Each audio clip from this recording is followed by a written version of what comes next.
교회 생일이 26세가 됐다고 하니까 제가 가만히 생각해 보니까 제가 95년에 세인루이스에 있는 세인루이스 한인 장로교회에서 선교사로 저희 가정이 파송을 받았습니다.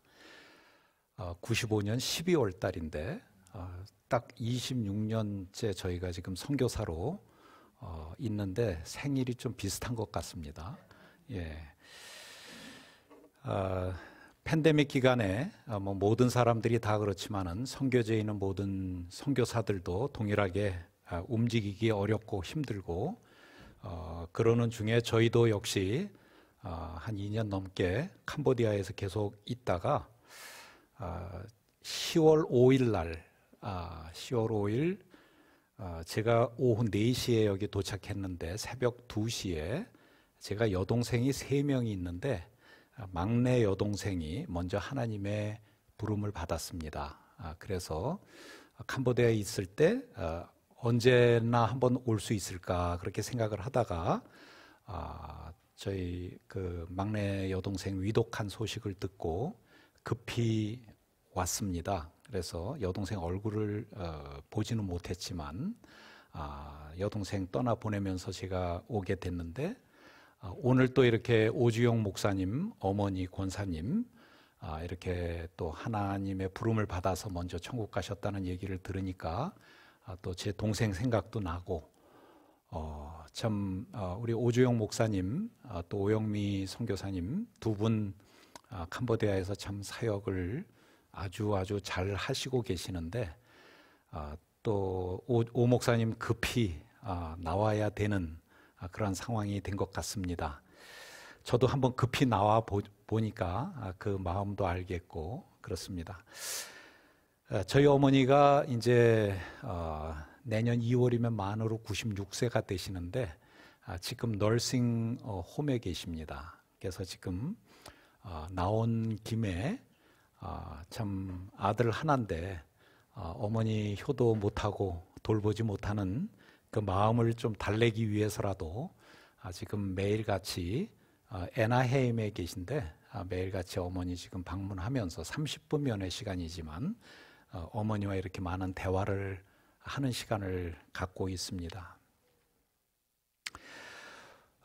오늘 읽은 본문의 말씀은 저희 부부가 지난 26년 동안 선교지에 살면서 나름대로 선교의 동력을 삼은 또 저희가 선교의 방향으로 삼은 선교의 목표로 삼은 그러한 그 근거가 되는 말씀입니다.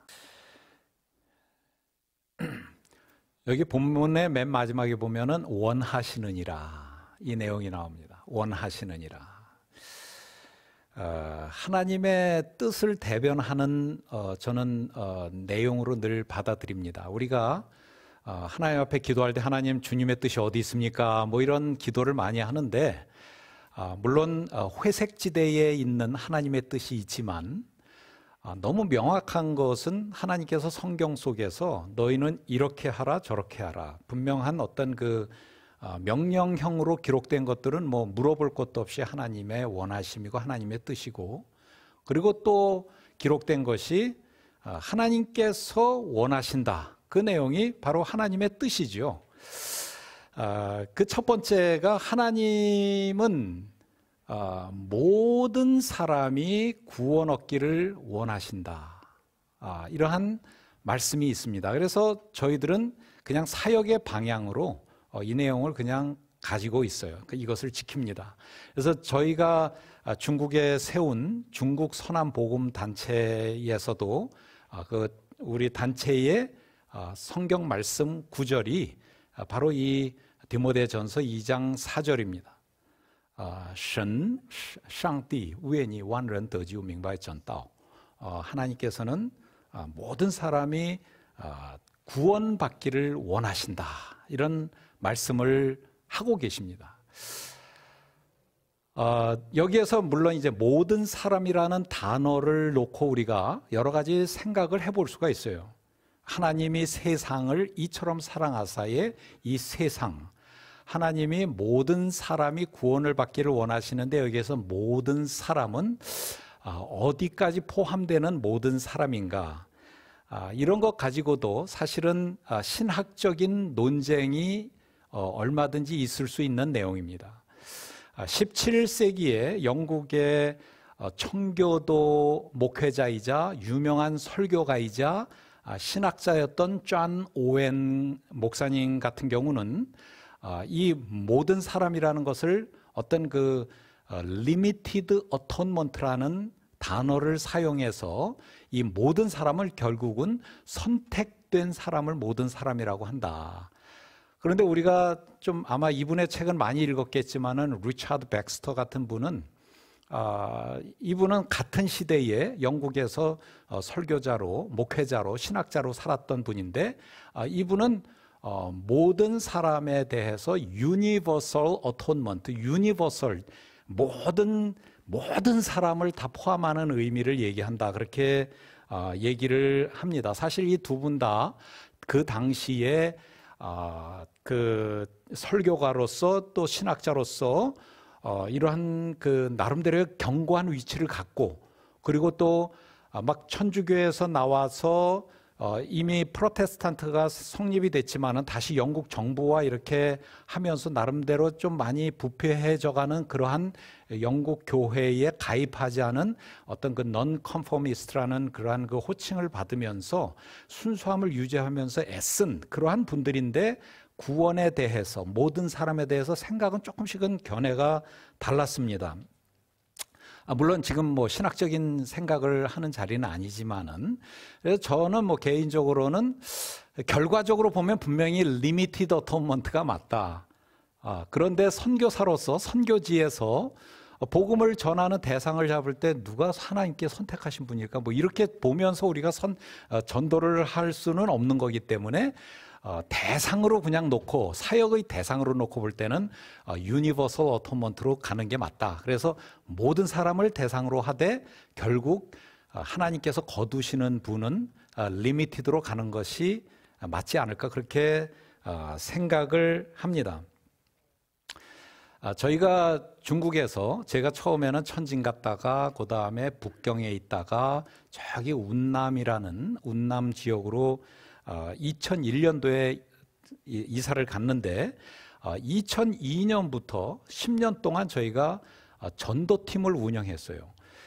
처음에 우리가 전도팀을 파송하고서는 상당히 좀 겁도 많이 나고 그래서 매일 저녁마다 모여가지고 전도팀을 위해서 기도하고 그랬던 기억이 나는데 뭐 여러분들 잘 아시다시피 중국에서는 그렇게 마음껏 그런 활동을 할 수가 없는 곳에다가 우리가 전도대를 파송하고선 혹시라도 잡혀서 여기까지 추적당해서 내가 여기서 추방당하면 어떡할까 뭐 이런 염려까지 가지고서는 그렇게 좀 두려움에 떨었던 첫 번째 선교 2002년도에 그 전도대 파송을 저희가 기억을 합니다. 그런데 그 이후부터 진짜 좀 저희가 좀 담대하게 한 지역, 매년 한 지역을 정해서 현이라고 그러죠. 한 현을 정해서 70일, 10주 동안 우리가 전도팀을 운영을 했었습니다.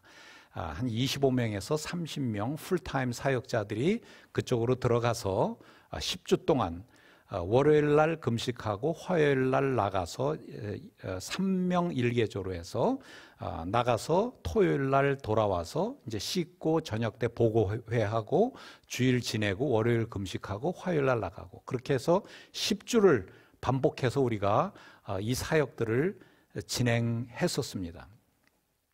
근데 저희들이 2002년이니까 그렇게 먼 기간이 아니죠. 한 20년 전인데 그때 저희들이 그 전도 사역을 진행을 하면서 그냥 대충 하고 끝내는 게 아니라 매주 토요일이 되면은 들어와서 어떤 사람을 우리가 전도를 했고 그 다음에 영접 기도한 사람이 누구고 영접할 때 상황이 어떻고 주소는 어떻고 이 사람을 나중에 팔로업 팀이 들어갈 때는 이런 점을 고려해서 팔로업 팀이 들어가고 그런 식으로 매주마다 리포트하면은 저희 이제 팀에서 행정팀에서 그거를 컴퓨터로 다 집어넣습니다.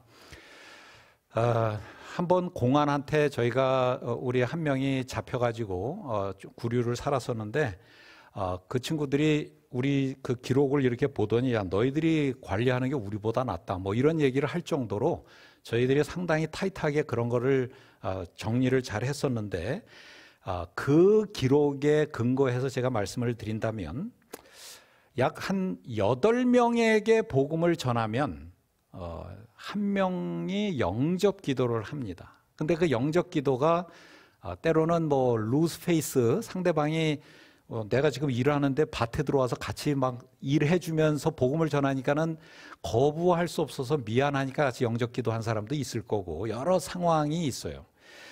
그런데 어쨌든 통계적으로는 8명 정도에게 복음을 전하면은 그 중에 한 명이 같이 영접 기도를 합니다. 그러면은 이제 영접 기도를 10명이 하면은 그 중에 2명 정도가 세례를 받습니다.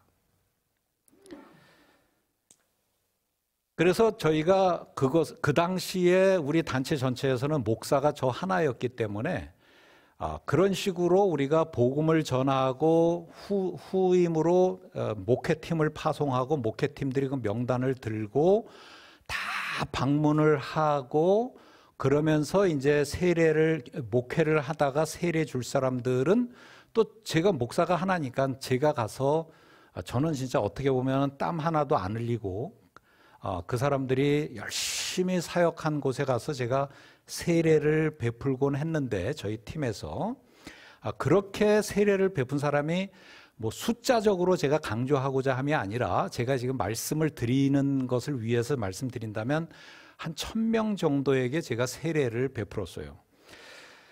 그 얘기는 뭐냐면 한 1000명 정도가 세례를 받는다는 얘기는 한 4만 명 정도가 복음을 듣습니다. 그런데 이 세례를 받은 사람을 10명으로 잡았을 경우에 끝까지 교회에 출석하는 사람이 한 2명이 되는 거예요. 그러니까는 한 1000명 정도가 4만 명이 복음을 듣고 1000명 정도가 세례를 받으면 그 중에 교회에 남는 사람이 한 200명 정도 돼요. 그래서 저희가 2012년에 저희가 2009년에 중국인들 8명을 캄보디아 선교사로 파송을 하면서 저희 부부가 왔다 갔다 하다가 2012년에 완전히 캄보디아로 들어갔는데 그렇게 들어간 이후로 지금까지 저는 중국에 못 들어갔어요.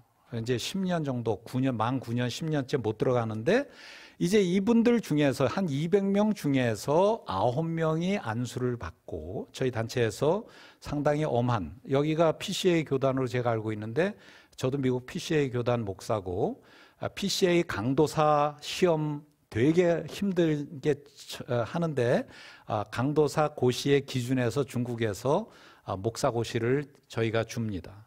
강도사 고시 없이 목사 고시를 하는데 상당히 터프하게 해서 9명을 저희가 안수를 주고 저희가 나왔는데 그들이 흩어져서 이러한 한 200~300명 정도 되는 분들과 흩어져서 목회를 하면서 지금 계속 그들이 세례도 주고 계속해서 사역자 양성도 하는 그러한 일이 지속해서 발생을 하고 있는 거죠. 한 10년 전까지의 기록을 제가 말씀을 드리는 겁니다. 제가 이 말씀을 드리는 이유는 우리들은 어떤 면에서는 그래서 다수를 대상으로 무작위로 계속해서 전도 활동을 지속해야 될 필요가 있음을 제가 지금 말씀을 드리는 것이고 26세 생일을 맞이한 교회에 상당히 중요한 결코 딜리트 시킬 수 없는 빼놓을 수 없는 사역이 바로 이 전도 사역이라는 거예요. 내가 못하면 보내서라도 어떤 형태로든지 이 사역이 지속돼야만 된다. 대중을 모아놓고 복음 선교를 하는 빌리그레암의 스타일로 하든지 아니면은 뭐 사도들이 길거리에 서가지고서는 외쳐서 하루에 3,000명 회개자들을 내고 세례를 주는 일을 하든지 듣든지 아니 듣든지 때를 얻든지 못 얻든지 어쨌든 우리들의 사명, 중요한 것은 복음을 전하는 거고, 한 명에게 전해서 한 명이 그냥 믿는 게 아니라 조금 전에 통계처럼 진짜 우리 전도자들이 가면은 5일 동안은 길거리에서 자면서 복음을 전하는 거예요. 아주 목숨 걸고 복음을 전해도 한 8명, 10명에게 복음을 전하면 그 중에 한 명 믿을까 말까 한 결과가 나오고, 10명이 그렇게 영적 기도를 해도 세례 받는 사람은 그 중에 한 2명 정도밖에 안 나오고, 그 10명이 세례를 받아도 교회에 끝까지 남는 사람 한 2명이라는 거예요. 그러니까는 확률로 볼 때는 우리가 많은 사람에게 복음을 전해야만이 된다는 거죠. 그래서 로마서 10장 13절부터 15절에 보면은 누구든지 주의 이름을 부르는 자는 구원을 받으리라. 그런즉 그들이 믿지 아니하는 이를 어찌 부르리요? 듣지도 못한 이를 어찌 믿으리요? 전파하는 자가 없이 어찌 들으리요? 보내심을 받지 아니하였으면 어찌 전파하리요?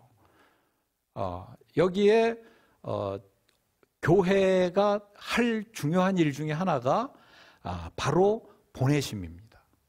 보내심. 그리고 그 보내심을 받은 자들은 가서 전파하는 거죠. 저희도 파송을 받았기 때문에 가가지고 열심히 전도를 한 거죠. 또 전도를 하면은 어쨌든 하다 보면은 듣는 사람이 있고, 또 듣는 사람 중에 믿는 사람이 있고, 믿음이 생겼을 때에 주님을 부르고 그때에 구원을 저들이 받는 거죠. 저는 얼마 전에 제가 여기 와 있는 한 달 전에 저희 교회에 한 형제가 22살 안 됐을 텐데 오토바이 사고로 죽었다는, 세상을 떠났다는 얘기를 들었습니다. 근데 그때에 제가 이렇게 그 소식을 들으면 저는 먼저 이렇게 생각하는 게, 세례 문답할 때의 상황을 저는 항상 이렇게 떠올립니다. 저는 중국에서도 캄보디아에서도 세례를 줄 때, 세례 문답할 때는 이렇게 앞에다 이렇게 불러내놓고 전교인을 바라보게 하고 세례 문답을 간증하듯이 세례 문답을 합니다. 그 형제도 제가 세례 문답을 할 때 눈을 저는 기억을 해요. 예수 그리스도가 누구냐? 너는 죄인인 것을 인정하느냐? 예수 그리스도의 죽으심을 통해서 죄사함을 진짜 믿느냐? 언제 어느 때 하나님께서 부르시더라도 천국 갈 수 있느냐? 분명하게 질문하고 그 눈을 바라보면서 제가 그 답을 듣고 그리고서는 세례를 베풉니다. 저는 그것을 생각하면서 이 형제 참 20몇 살인데 벌써 영어 통역하고 상당히 똑똑한 친구인데, 다른 한쪽으로 하나님께서 왜 이런 형제를 먼저 데려가셨을까? 물론 그러한 마음이 있지만, 그렇지만은 어쨌든 이 형제가 천국 간 것에 대한 확신은 제가 갖습니다. 아주 오래전으로 기억하는데 저희 중국 교회에 한 소년이 엄마 손잡고 나왔어요. 한 10살 조금 남짓한데 목에다가 큰 십자가를 걸고, 그리고서 나와서 어머니가 얘도 하나님을 믿으니까는 세례를 좀 주면 좋겠다. 그래서 선교지에서는 저는 나이보다는 신앙 고백으로 세례를 줍니다. 근데 한 11~12살 됐는데 그때도 제가 그 아이에게 분명한 동일한 그러한 방식으로 세례 문답을 했었습니다. 나이가 어렸기 때문에 더 더블 체크업을 하면서 분명하게 문답을 했어요. 그리고선 그 아이에게 세례를 베풀었습니다. 근데 이 아이가 미국에 유학을 왔으니까, 중국에서 미국에 유학 온 아이면 상당히 가정적으로는 유복한 가정인데, 유학을 와서 공부하다가 크리스마스 때 미국으로 돌아갔다가 교통사고로 죽었어요. 걔도 그때 한 21~22살짜리였는데, 그때 중국 사람들은 보통 한 자녀잖아요. 외동 아들을 잃은 그 어머니가 너무 고통스러워하는 소식을 제가 들었어요. 제가 들어갈 수는 없고, 그래가지고서 제가 장서의 편지를 썼던 기억이 납니다. 여러분들 뭐 다들 외국어로 그 편지를 쓰는 게 쉬운 건 아니지만은 뭐 그때는 구글 번역기도 없고 그냥 제가 그냥 쓰는 거죠. 장서로 쓰는데 보통 중국어 한 문장이면 영어 한 2문장 되고 한국어 한 3문장 정도 되는데, 제가 그 장서의 편지를 쓰면서 제가 그 세례 문답했던 상황을 상세하게 기록을 했어요. 당신 그때 있었지 않았느냐. 내가 이러한 질문을 하고 이러한 답을 하고 이렇게 해서 나는 이 아이에게 세례를 줬고, 나는 이 아이가 지금 참 힘든 큰 사건을 통해서 이렇게 목숨을 잃었지만 나는 확신컨대 당신의 아들이 지금 하나님 품에 있다고 나는 믿는다. 그 말로 제가 메시지를 보냈습니다. 나중에 다른 사람을 통해서 그 서신을 통해서 상당한 위로를 받고 많이 안정을 찾았다는 그러한 얘기를 들었던 기억이 납니다. 제가 선교사로 95년에 파송받고 96년 1월 달에 제가 중국에 들어가면서 저희 아버지가 여기에 병원에 있었어요. 그래서 이제 저희가 99년도에 안식년을 처음에 나올 때에 요번에 가면은 아버님 잘 모시자. 제 아내랑 같이 그렇게 결심을 하고 진짜 모실 준비를 했었는데, 안식년 나오기 전에 제 여동생이 울면서 전화가 왔어요. 아빠 돌아가셨다. 여기 미국으로 돌아오는데 얼마나 고통스러운지, 내가 다른 사람들은 위해서 이렇게 하면서 내 아버지를 위해서는 아무것도 한 게 없구나. 이러한 그 상당한 죄의식 때문에 힘들었는데, 태평양 상공에서 제 아버지가 무지무지하게 엄했던 분이에요. 그래서 제가 목사고 아버지가 장로지만은 참 그 말 묻기가 힘들더라고요. 그래서 제가 떠나기 전에 아버지한테 그렇게 물었던 기억이 나요. 병원에 계시는데, 아버지, 예수님 믿죠? 이게 목사가 지금 장로한테 묻는 겁니다. 근데 너무 당연한 질문을 하는 거지만 저로서는 확인을 하지 않으면 안 되는 상황이었어요. 그래서 아버지한테 물었죠. 아버지, 예수님 믿으시죠? 아버지가 이렇게 쳐다보다가 말을 잘 못하셨대요. 그럼 큰 소리로 얘기하시더라고요. 아버지, 어느 때 부르셔도 천국 가시죠? 그러니까 그럼, 이 두 단어가 태평양 상공에서 저한테 떠오르는 거예요. 그게 얼마나 죄의식에서 해방시키는 메시지가 되는지, 제가 아주 그냥 장례식 일정 내내 제 마음이 오히려 다른 사람을 위로할 수 있는 그 근거가 되는 것을 느꼈어요. 이번 제 막내 여동생 역시 마찬가지고, 하나님을 너무 사랑하고 하나님을 열심히 믿던 그러한 동생이었기 때문에 제 마음이 이 땅에서 이별은 안타깝고 힘들지만, 그렇지만은 천국에 갔다는 확신을 갖고 있기 때문에 위로로 작용하는 겁니다. 우리 주위에 언제 어떤 일이, 심지어는 나 스스로에게도 언제 어떤 일이 발생할 줄 모르는 우리 연약한 인간들이 꼭 해야 되는 것은 우리 주위를 다듬어야 되고, 언제 어떤 상황이 발생할지 모르기 때문에 기회를 얻든지 못 얻든지 우리는 복음을 전해야 되는 것은, 우리 하나님께서 모든 자들이 하나님을 믿고 구원 얻기를 원하시기 때문에 우리들은 이것을 해야 되는 것이고, 이것 때문에 우리가 전도 사역을 진행할 수밖에 없는 것이고, 이것 때문에 우리가 문화와 언어를 초월한 곳에서 선교 사역을 진행해야만 될 충분한 이유가 있다는 것입니다. 이제 26세가 되었으니까 제가 잠깐 주보에 있는 그 26년 회고를 우리 이 목사님이 기록한 것을 내가 쭉 빨리 한번 읽어봤는데, 여러 가지로 아직까지 좀 더 뛰어 올라서야 될 그러한 여러 가지 것들이 있지만은, 이렇게 함께 찬양을 부르면서 또 같이 기도하면서 또 이 말씀을 같이 나누면서 이 교회 하나님께서 복을 더 주시면서 이 일을 더 감당해 나갈 수 있겠다 하는 생각을 했어요. 이제는 우리가 왜 교회가 부흥해야 되는가? 교회가 해야 될 일이 무엇인가? 선교사들에게만 복음을 그냥 맡기는 것이 아니라 우리가 이 지역사회에서 그리고 또 선교사들이 마음껏 사역할 수 있도록 이 복음 사역을 더 마음껏 할 수 있도록 우리가 교회가 더 마음껏 부흥해서 더 많은 영혼을 구원하는 사역에 참여해야 되겠다. 바로 이것이 우리가 갖고 있는 교회의 기도 제목이 되어야 된다. 그렇게 생각을 합니다.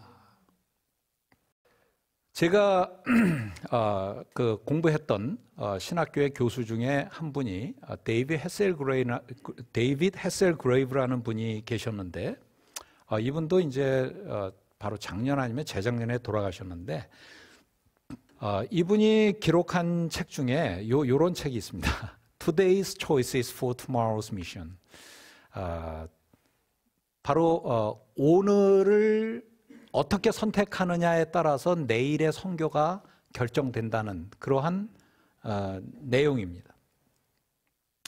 우리들은 선교 그러면 당연히 문화와 언어를 뛰어넘은 곳에 가서 그곳에서 복음을 전하는 그것으로 우리가 선교를 얘기를 당연히 생각들을 하지만 사실은 현실은 그렇지는 않습니다. 실제 통계에 이분이 쓴 책에 그 통계에 대한 걸 이렇게 보면은 1900년에 선교지에서 복음에 초점을 두고 사역을 진행한 것이 48.7%로 나옵니다. 그리고 1970년에 들어와서는 복음에만 복음이라는 게 뭐냐면 전도하고 교회를 개척하고 제자를 양육하고 또 그들을 재파송해서 다시 전도하는 그러한 일을 하는 데에 초점을 둔 게 1970년에 들어와서는 38.6%, 1980년에는 31.6%, 86년에는 27.3%, 2000년에는 16.5%만이 순수 전도와 교회 개척에 초점을 두고 있다. 이러한 내용이 나옵니다. 이분이 상당히 연구하면서 쓴 거니까는 이 통계에 큰 문제가 없으리라 저는 생각을 합니다. 444권의 선교와 관계된 그러한 아티클과 논문 속에서 444권의 아티클과 논문 속에서 진짜로 복음과 교회 개척과 교회 성장에 관한 내용이 6.1%만 기록이 되고 상당수가 사회 정의, 해방, 가난으로부터의 구제, 교육, 인권, 도시 문제, 산업지대, 공장지대 돌보기 등으로 그런 것들의 글들이 기록되어 있다고 나옵니다. 그래서 실제로 United Methodist라든지 Peace USA 같은 교단에서는 한국 교회는 좀 다를 수 있어요. 한국 교회는. 근데 대부분의 미국 교회는 미국만 얘기하는 겁니다. 미국 교회에서는 더 이상 선교사 어플라이를 할 때에 나는 전도를 할 거다, 교회 개척을 할 거다 이렇게 해서 애플리케이션을 내면은 다 턴다운을 당합니다. 거기에서는 더 이상 전도, 교회 개척 이런 쪽으로 가면은 선교사를 아예 접수를 안 하고 뭘로 가겠다. 의료 사업, 구제, 고아원, 여러 가지 학교라든지 이런 쪽으로 간다고 할 때에 그들을 파송하는 거예요. 그래서 제가 잘 알고 있는 우리 한국 교회도 KWMA라는 선교 단체가 있는데 이전에 그 선교 단체에서 한 4년, 5년 정도 사무총장으로 계셨던 그 조용중 목사님이 한번 캄보디아에 오셔서 저랑 같이 식사하면서 한국 선교 단체에 다 모여진 그 KWMA의 수장으로 계셨기 때문에 그분이 갖고 있는 통계 역시 잘못된 통계는 아닐 겁니다. 근데 그분이 그런 얘기를 하더라고요. 이전에는 한국 전 교회가 2만 7천 명의 한인 선교사들을 후원했다. 그런데 지금은 한국 전 교회가 반은 2만 7천 명에 가고 나머지 반이 5대 NGO로 간다. 그런데 문제는 뭐냐면 헌금이 더블로 올라가지고 반반으로 간 게 아니라 헌금은 비슷한데 반으로 나눠져서 2만 7천 명과 5대 NGO로 나눠져서 간다는 거예요. 사실은 이 5대 NGO가 갖고 있는 홍보력은요, 진짜 여러분들 참 죄송하지만은 우리들의 심금을 울릴 수 있는 홍보력을 갖고 있습니다. 그리고 엄청난 연봉을 받는 분들이 그것을 하루 종일 1년 내내 연구하면서 만들어가지고 교회로 다 이렇게 나눠주고, 그리고선 그쪽에서는 그거를 받고 많은 연예인들 이런 사람들이 다 동원돼가지고 그쪽으로 가는 거예요. 그리고 또 한쪽으로는 많은 교회가 또 선교사들이 많이 있다 보니까 여러 문제가 생길 수 있잖아요. 그럼 또 그런 얘기 듣고서 나의 선교사한테 보낼 바에는 이쪽으로 보낸다 해가지고선 또 이쪽으로 많이 가고 해서 실질적으로는 선교사에게 가던 것이 상당수가 줄었다고 생각을 하면 되는 거죠. 뭐 2,000불 보내던 거 1,000불로 가고 1,000불은 NGO로 가고 1,000불 보내던 거 500불 보내고 500불 NGO로 보내고 하는 식으로 지금 가는 거예요. 아무 비평이나 비평의식 없이 아무 생각 없이 그냥 보니까 와우 해서 그런 쪽으로 지금 막 가는 거죠. 그렇지만은 저랑 조영준 목사님 같이 앉아가지고 탄식한 부분은 그거죠. 이제는 더 이상 순수 복음만을 전하는 것에 대해서 한국교회가 감동하지 않는다.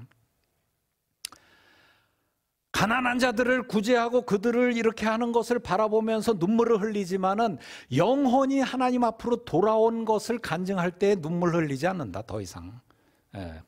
이제는 그만큼 순수하지가 않게 됐다는 것에 서로가 같이 탄식을 했던 그러한 기억이 납니다.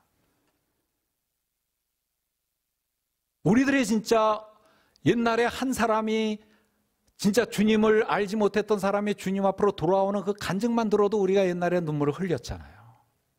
이제는 그래가지고는 안 되는 거예요. 엄청난 뭔가가 제시돼야 감동이 오는 거예요. 한 영혼이 주님 앞으로 돌아오기 위해서 얼마나 치열한 영적 전쟁이 발생하고 얼마나 힘든 진짜 일들이 발생하는 건데 이제는 그것이 하찮게 보이는 거예요. 근데 우리 하나님은 그것을 아직도 귀하게 여기시고 그렇게 되기를 아직도 원하시는데 우리들이 변하는 거예요. 마태복음 9장 35절부터 38절에 보면은 뭐라고 나왔습니까?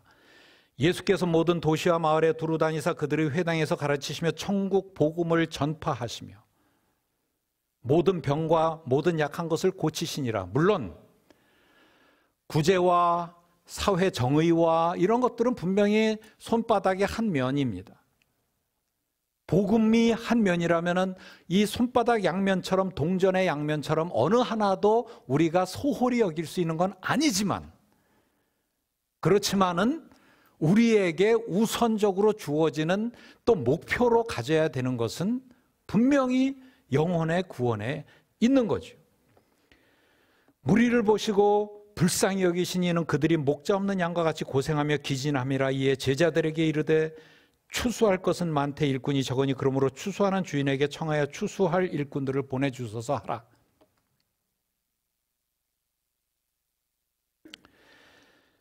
말세가 되면서 우리들에게 다가오는 것은 말도 안 되는 터무니없는 이론으로 우리에게 다가오지 않습니다.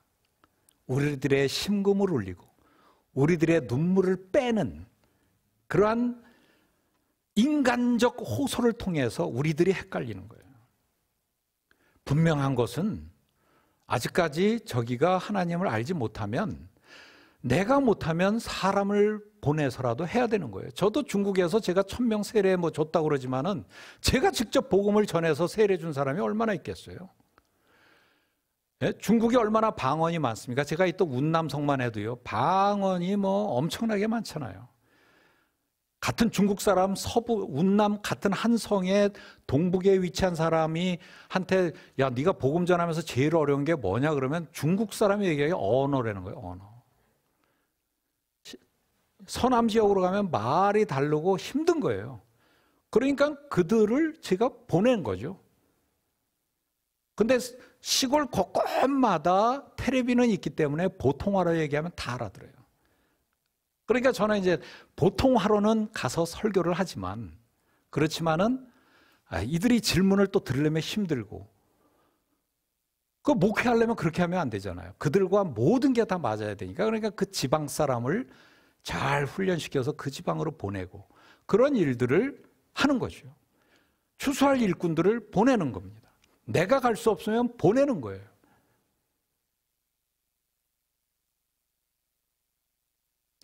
우리가 선한 일, 사회 정의, 구제 이런 모든 것들이 다 필요하지만 그래도 우리에게 주어진 교회의 사명은 그게 아니라는 거예요.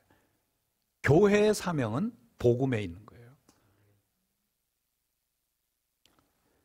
그리고 두 번째로 하나님이 원하시는 게 뭐냐면은 진리에 이르기를 원하시느니라. 예, 진리를 아는데 하나님은 원하시는 거예요. 사실 여러분들 구원이라는 단어만 이렇게 놓고 봐도 구원이라는 단어를 놓고 봐도 사실은 여러 가지 의미가 함축되어 있습니다. 우리가 제일 먼저 구원 그러면은 사실은 redemption, 영어로 하면은 redemption, 그 단어를 대속이라는 거죠. 대신 속죄한다. 그래서 영어로 redeem한다. 당신이 이렇게 빚이 있지만 내가 이 빚을 탕감해준다 할 때 redeem이라는 단어를 쓰잖아요. redeem한다. 거기에서 나온 게 redemption. 그래서 redemptive atonement, redemption. 예수님께서 십자가상에서 우리를 대신해서 돌아가시는 그 사역을 redemptive ministry라고 그러죠. 그러면서 동시에 발생하는 게 atonement, 속죄해 주는 거죠. 대속하면서 속죄해 주는 거예요. 그렇게 속죄함을 받을 때 법정에서 하나님께서 빵 치면서 무죄를 선언하는 거예요. justification, 의롭다 칭해 주는 거예요. 이것들이 같이 발생하는 거예요. 그래서 구원이라는 단어가 사실은 그냥 구원 이렇게 하는 게 아니라 그리스도의 대속하시는 사역과 그 대속 사역을 통해서 속죄함을 받는 어토먼트 사역과 거기에서 의롭다 칭함을 받는 righteousness의 justification의 사역이 이렇게 주어지는 거죠. 이거는 시간적으로 되게 빨리 발생할 수도 있어요. 그런데 구원이 그걸로 끝나는 게 아니잖아요. 우리가 캐셔스 책을 100만 불짜리 캐셔스 책을 받았다. 그러면 할렐루야 내가 100만 불 받았다. 그러지만 이 캐셔스 책이 진짜로 은행에다 입금을 해가지고 그게 내 통장에 딱 찍힐 때 그게 진짜 100만 불을 내가 받는 거잖아요. 그러니까는 이 redemption이나 atonement나 justification은 내가 지금 100만 불짜리 머니 오더라든지 캐셔스 책을 내가 지금 받아든 상태예요. 그리고서 이걸 들고 은행을 향해서 내가 가는 발걸음이 있어요. 그게 뭐냐면 sanctification이라는 게 있는 거예요. 내가 성화의 과정으로 들어가는 거예요. 그리고서는 은행에 가서 이거를 입금시켜서 나중에 통장에서 내가 100만 불을 손으로 탁 만질 때 그게 영화의 단계, glorification의 단계, 그리고선 구원의 완성이라는 게 이루어지는 거죠. 여기에서 아주 힘든 과정이 어떤 과정이냐면 바로 이 성화, sanctification의 과정입니다. 이 sanctification의 과정도 하나님께서는 모든 사람이 구원받기를 원하시지만 동시에 진리를 아는 데에도 이르기를 하나님께서는 원하시는 거예요. 그래서 진리를 알지 못하면서 하나님 잘 믿으려고 그러면은 그거는 모순된 거예요. 잘못된 생각이죠. 근데 이 진리가 무엇인가? 이 진리가 때묻지 않은 진리를 얘기하는 겁니다. 교회의 전통이나 어떤 그 교회의 여러 가지 헤게모니와 관계된 어떤 일들을 가리키는 게 아니라 진짜 순수 복음을 가르쳐 주는 게 진리에 이르도록 돕는 거죠. 사실 중국 사람 한 사람이 하나님을 믿잖아요. 그러면 각 나라마다 넘어야 될 산들이 있습니다. 우리 장영호 선교사님은 러시아에 있었으니까 러시아 사람들이 뭘 넘어야 되는지 알 거예요. 저는 중국에서 오래 살았으니까 중국 사람들하고 진짜 뭐 부딪히면서 같이 뒹굴면서 살았으니까 중국 사람들이 하나님을 딱 구주로 영접하고 예수님을 구주로 영접하고 넘어야 될 산이 뭘까? 그러면은 저는 주저치 않고 중화 사상이라고 얘기합니다. 중국인들 이렇게 쫙 모아놓으면은 뭐 지식층들이고 뭐고 다 상관없어요. 이렇게 모아놓고 제가 얘기를 합니다. 여러분들 지금 뭐를 제일 먼저 넘어야 될 것 같습니까? 그 다들 궁금해하죠. 중화 사상입니다. 그러면은 아마도 이 말을 제가 통역을 통해서 한다거나 그러면은 이 사람들 벌떡 일어나서 다 나갈 거예요. 얼마나 자존심이 강한 민족입니까? 제가 얘기를 하죠. 여러분들 중화 사상이 무슨 뜻입니까? 세계의 중심이 중국이라는 사상이 중화 사상 아닙니까? 모든 일을 바라볼 때에 중화 사상의 근거에서 성경도 보는 사람들이 많습니다. 세계의 역사 속에 언제나 중국을 가운데 놓습니다. 그래서 반성하기도 힘듭니다. 여러분들 이거 넘어야 됩니다. 제가 간절히 얘기합니다. 이 사람들 듣습니다. 저 사람 중국 좀 아는구나. 듣습니다. 그 다음으로 여러분들 또 넘어야 될 산이 뭐라고 생각하십니까? 또 가만히 있죠. 여러분들 주머니에 돈 들어가면 다시는 안 나오죠? 인색함. 여러분들 이 인색함을 넘어서지 못하면은 여러분들 하나님 믿기 어렵습니다. 그 지들이 웃어요. 막 웃어요. 그 얘기하면 다 동의해요. 중국말에 치엔커 동션이라는 말이 있어요. 돈이면은 하나님과 교제할 수 있다라는 단어가 있어요. 한 나라의 사람들이 이거를 하나님을 믿고선 그 다음 단계로 넘어가는 데에는 어느 나라든지 다 어려운 부분이 있습니다. 미국 사람도 참 넘기 어려운 산들이 당연히 있죠. 한국 사람도 있습니다. 캄보디아에 제가 이제 간지 벌써 2009년에 중국 선교사들 파송하고 다니다가 정식으로 가서 정착한 게 11년에 학교를 세워서 지금 학교가 10주년 됐으니까 진짜 가서 한 10년은 이미 그들과 많이 이렇게 했는데 캄보디아는 어떨까 생각해 보면 캄보디아는 불교예요. 소승 불교에 힌두이즘이 접목된 힌두이즘, 부디즘이 같이 접목됐는데 상당히 플렉서블하고 되게 온유하고 온화한 쪽입니다. 그래서 모슬렘권에 있다가 캄보디아에 탁 들어오면 너무 좋은 거예요. 너무 모두가 다 웃고 부드러운 거예요. 뭐 그 속마다 다 갈등이나 다 존재하지만 일반적으로 그래요. 그래서 하나님을 믿는 것도 믿어? 그러면은 안 믿어. 이렇게 말을 잘 못해요. 그게 되게 힘든 부분일 수도 있죠. 그러니까는 저는 볼 때, 이 사람들이 진짜 하나님을 믿는 사람인가 아닌가를 구별하는 게 참 어려운 곳이에요. 왜 교회에서 살면서 다 하면 다 따라하지 뭐. 예배도 드리고 찬송도 드리고 그렇게 하는 거예요. 캄보디아 같은 데는 거부를 잘 하지 못하다 보니까 하나님에 대한 신앙 고백이 진짜 딱 부러지기가 쉽지 않다.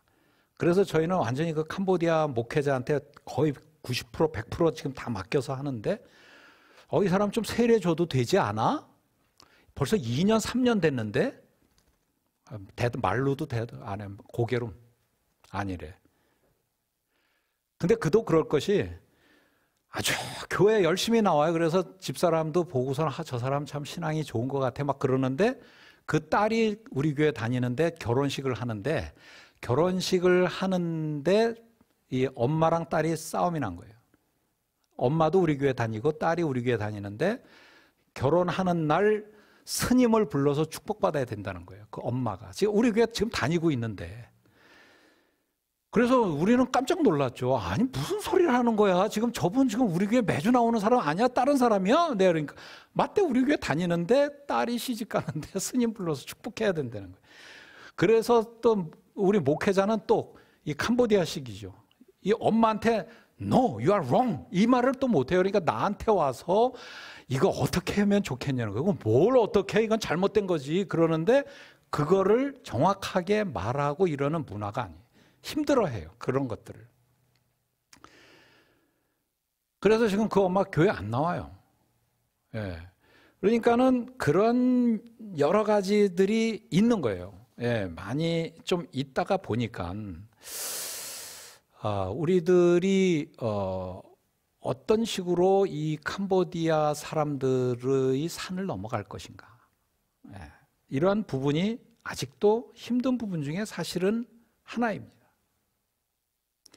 제가 중국에서 이미 터득한 것 중에 하나가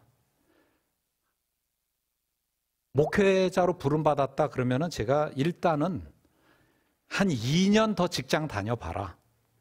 그리고도 하나님이 진짜로 부르신다면 그때 가서 다시 얘기하자.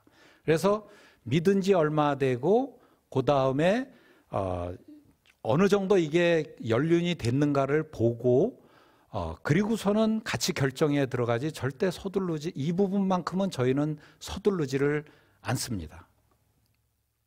저희 교회에는 제가 그 신학교에 교수로 있었기 때문에 제가 MDB 과정을 가르쳤던 학생들 하고 대학부 과정 성경 대학을 공부한 학생들이 저희 교회에 여러 명이 나와요. 근데 사역자는 딱 한 명입니다. 그리고 그 사람들이 우리 교회 다녀도 제가 계속 그래요. 너 MDB 진짜 할 거야? 그러면은 진짜로 네가 할 거면은 네가 하나님 열심히 일해서 돈 벌어서 네 돈으로 공부할 수 있을 때 그게 하나님의 뜻이다. 좀 그렇게까지도 얘기합니다. 좀 세게 얘기를 하는 쪽이죠. 저희들은 전혀 사역자에 대해서 궁핍함이 없어요. 너무 많아. 그래서 저희는 아예 그렇게 딱 얘기를 해버리죠. 그러다가 이제 힘들면은 뭐 다른 데 교회 찾아서 나가더라도 저희는 그러면 또 축복해서 보내지만은 왜 제가 이렇게 얘기를 하냐면 텃세 부리는 게 아니라 하나님을 믿고 나서 젖을 빠는 시간, 좀 지나면 이유식도 먹는 시간, 그러다 좀 단단한 음식도 먹는 시간, 그러다가 좀 뒤로 자빠지고 뒹구는 시간, 헤매는 시간, 방황하는 시간, 죄 짓고 방황하는 시간, 이런 모든 시간을 다 줘야 돼요. 왜 그 시간들을 우리가 뺐습니까? 그런 시간들을 다 줘야 돼요. 교회에서도 초신자가 있으면 다른 교회에서 10년, 20년을 믿다 나왔는지 하나님을 처음 믿고 나온지 그거 그냥 구별 없이 그냥 막 전 먹어야 될 사람한테 막 딱딱한 음식 먹게 막 이상한 얘기 딱 던져주고 막 이러는 거는 영혼을 사랑하는 게 아니에요. 더군다나 같은 신도들끼리 그 정도 구별도 없이 그냥 오자마자 막 이상한 얘기하고 그러면 안 되는 거예요. 그거는 모르는 거예요. 하나님은 영혼을 사랑하세요. 믿으시죠? 하나님은 영혼을 사랑하세요. 바로 옆에 계신 여러분 형제 자매들의 영혼을 하나님이 사랑하시는 거예요. 구원을 받았어. 그런데 구원을 받았으면 진리를 아는데 이르도록 우리가 좀 시간을 줘야 돼요. 시간을 줘서 그들이 진리를 조금씩 알아가는 그러한 시간을 줘야 되는 거예요. 때로는 5년이 필요하고 때로는 10년이 필요하고 때로는 1년이 필요한 거예요. 그러한 시간 없이 사람 욕심 때문에 막 이렇게 하는 경우가 사실 선교지에는 참 많습니다. 저는 계속 그거를 반대하는 쪽이기는 하지만은 또 잘못하면은 너는 사람이 많으니까 그런데 어쨌든 그런 부분에 있어서는 우리가 그들을 좀 혼자 두는 시간을 자꾸만 줘야 되는 거예요. 예수님의 은혜에 감격하는 시간을 통해서 진리에 이르는 거죠. 말씀의 맛에 듬뿍 빠지는 시간을 가지면서 진리를 아는데 이를 수 있는 거예요. 홍해도 건너보고 광야에서 배가 고파서 외쳐보니까 만나도 떨어지고 메추라기도 떨어주시는 하나님을 바라보면서 경험하면서 진짜 그런 체험하는 시간도 필요한 거예요. 메추라기 만나 경험도 못한 사람한테 그냥 음식 갖다 대령하면서 이것 먹어라 저것 먹어라 하는 것은 그들을 아주 잘못된 길로 이끄는 거죠. 그래서 지속적인 때가 끼지 않은 주관성이 끼지 않은 아주 깔끔하고 담백한 진리에 대한 지식을 습득할 수 있는 시간을 선교지에서나 교회에서는 모든 자들에게 이것을 제공해야 되는 것입니다.